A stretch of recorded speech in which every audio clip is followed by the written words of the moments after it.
خامسا الرفع من المجاعة القضائية للتصدي لما يعانيه المتقاضون من هشاشة وتعقيد وبطء العدالة، وهذا ما يقتضي تبسيط وشفافية المصادر والرفع من جودة الأحكام والخدمات القضائية وتسهيل ولوج المتقاضين إلى المحاكم وتسريع وسيلة معالجة الملفات وتنفيذ الأحكام.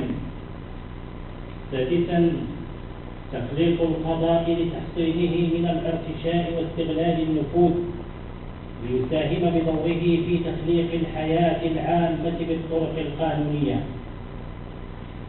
شعبي العزيز، إن المحك الحقيقي لهذا الإصلاح الجوهري لا يكمن في مجرد وضعه، وإنما في القدرة على حسن تفعيله وتدبيره، وهو ما ينبغي أن يتم على صعيدين.